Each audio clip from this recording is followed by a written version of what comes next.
Many of you who clicked on this video and you see the title, you've read the title, you're like, what is this guy's problem? Seriously. What is he trying to do here? What is he trying to achieve? Well, I don't know. I guess I just ask you to hear me out. So like a lot of you out there, I've seen Dune 2. I've only seen it once. I saw it in IMAX in the best possible theater where I live, and it was an incredible, incredible experience. I think the movie is definitely a moment that I will remember in my life. A lot of it is because of the praise that it has gotten from other people. While I think Dune 2 is a great, fantastic film, I don't necessarily think it's a masterpiece. And granted, this might change in time. You know, I might buy it in physical media and I might watch it later and I might rethink. I might be like, this is one of my favorite films of all time. But as of this point, I think Dune 2 is a little bit overhyped. I know. I mean, look, I think Dune 2 is an experiential movie. Like the movie Oppenheimer, like Barbie, I think it is a movie that you experience, you know what I mean? Like you don't just go watch it. It's an experiential event, not only when you're there watching it, but when you get out of it and you talk about it with the people that you saw it with. And then you go on social media or you go on YouTube and you see people's reactions and just how people are receiving this film. And specifically in this day and age that we live in, where we think that movie theaters are dying and that streaming services are absolutely beating them out. You know, we get a year like last year with Oppenheimer and Barbie, and now this with Dune 2, and you're like, movie theaters ain't going anywhere. Movies as an experiential event aren't going anywhere.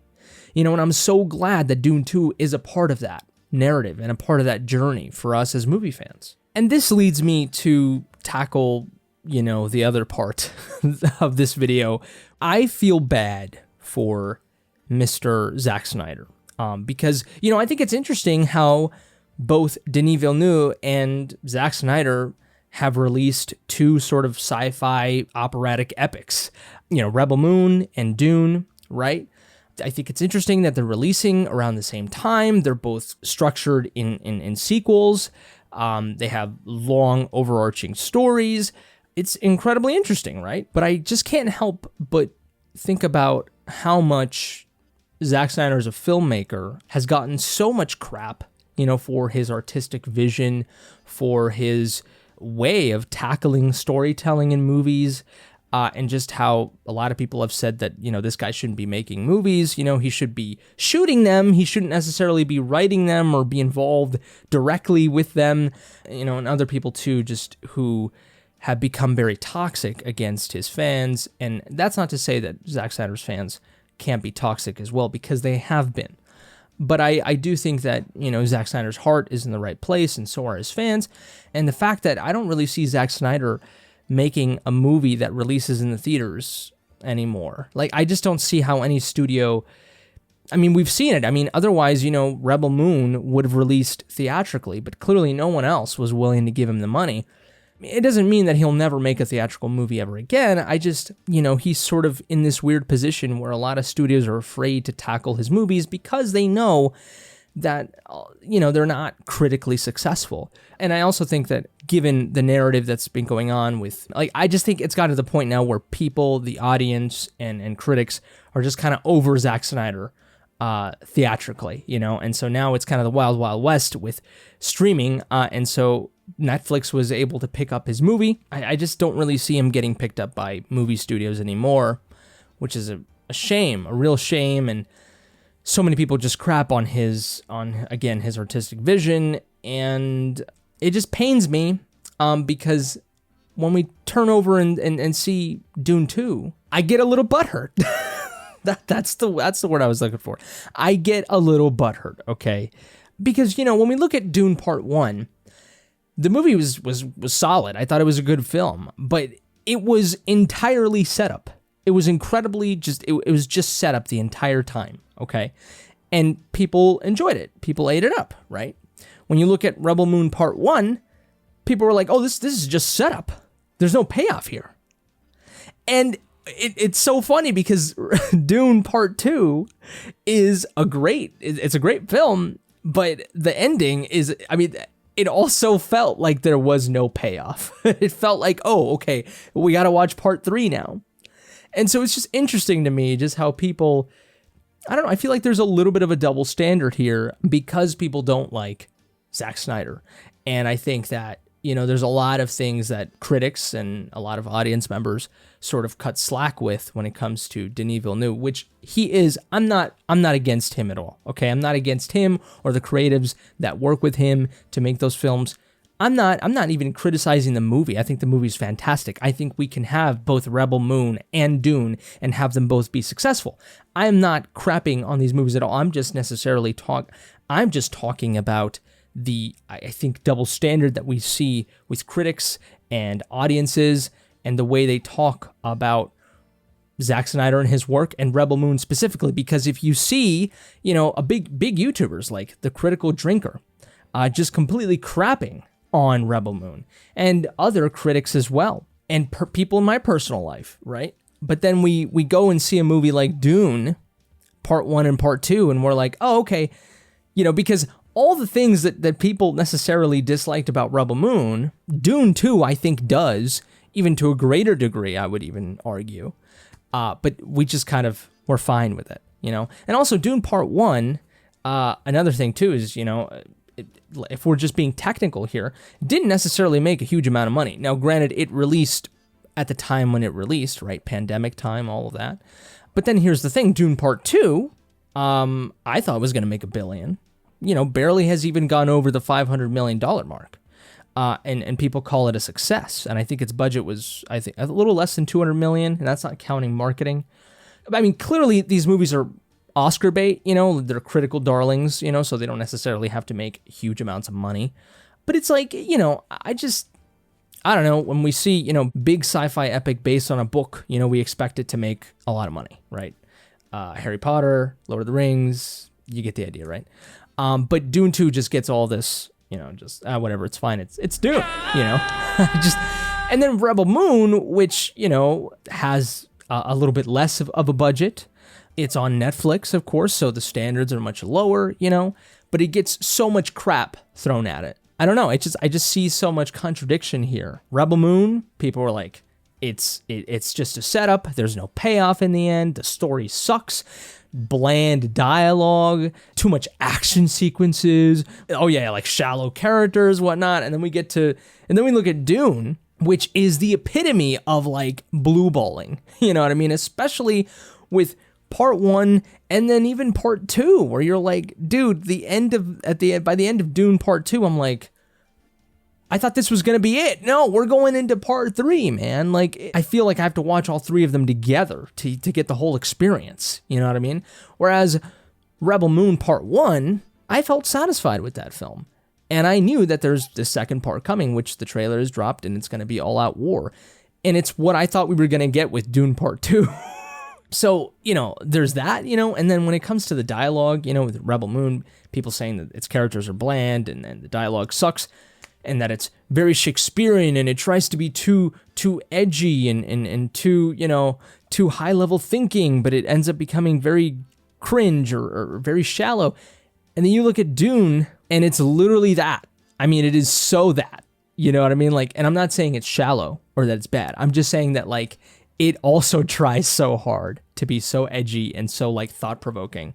And I think it succeeds in many ways. I do think, but I almost think, though, that the sort of overarching narratives that Dune is about, right, which is messianic, you know, allegories and the exploration of corruption and power, right? Those things I see for myself, you know what I mean? Like, I can put those things together, and the movie definitely, its dialogue and everything, you know, pushes those things forward for me.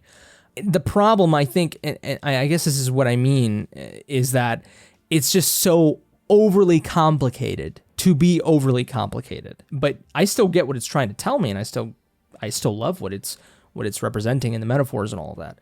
But that's how I feel. Whereas Rebel Moon, I don't know, it just feels honest. That's how I took it as.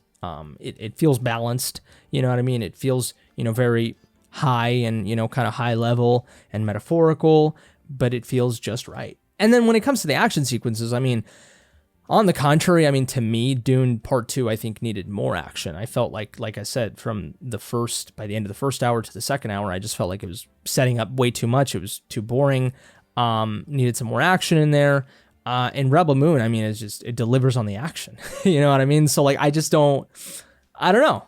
I really don't get some of these people. So, you know, to reach the third act of my video, I feel bad for Zack Snyder at the end of the day. You know what I mean?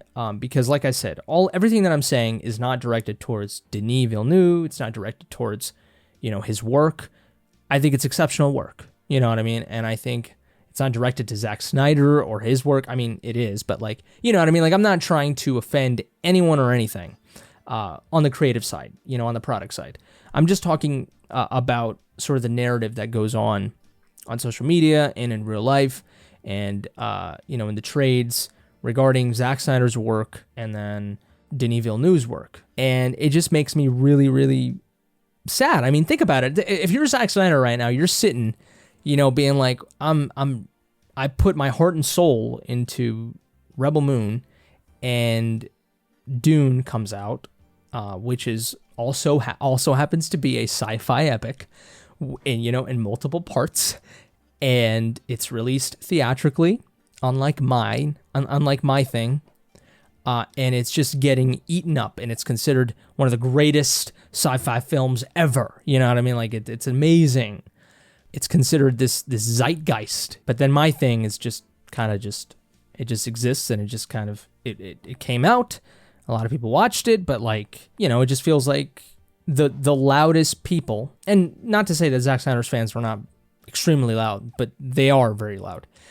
But also the media and the critics are very loud, and they just completely shouted and said Rebel Moon sucks. You know what I mean? And so I just, regardless of their opinion, it's their opinion, you know, whatever. But like, I just feel like if you're Zack Snyder right now, after all that you've been through with Zack Snyder's Justice League, and your personal life, and the toxic stuff, and the studio drama and everything, and now you get to do this, you know, your biggest thing since Zack Snyder's Justice League, and this is how it's received. And granted, you know, hats off to the critics, you know, they did, you know, I mean, Zack Snyder's Justice League is his most well-received movie, I believe, like critically.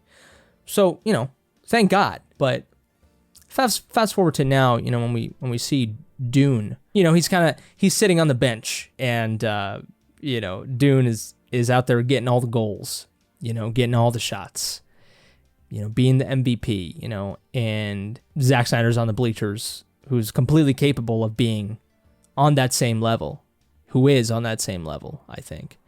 But they're just not getting the chance, you know, and just so many people just misunderstand. I truly do believe that. I truly believe so many people misunderstand Zack Snyder's art. But hopefully in time, people will see it. That's all I hope. But I just feel bad. It makes me feel for Zack Snyder. Now, because Zack Snyder is such a cool dude, I am sure that he is like, dude, you know, I'm fine. Like I'm making the movie of my life, you know, it is what it is. I accept it, you know, like I'm sure he's fine, you know, and I'm sure he's loving Dune. Zack Snyder is not that type of person, you know, he is, from what I've seen, very positive dude, you know, just wishes the best to everyone. But yeah, that's what I felt after I watched Dune 2. Those are my thoughts. Please let me know in the comment section below what you think. Obviously, this video is really more for the Zack Snyder fans. You know, like, but I do welcome the rest of you who maybe don't like Zack Snyder a lot. I welcome your opinions. Go and comment down below. Do you agree with me? Do you disagree with me? Give this video a like if you liked it, dislike it if you didn't. Subscribe to the channel if you enjoy this content, or if you want to see more stuff like this. Share with your Zack Snyder loving or hating friends, or Denis Villeneuve loving friends, of course. If it's your birthday, happy birthday to you, you beautiful creature. But that's it for me. You all take care, stay safe, and until next time, I love you.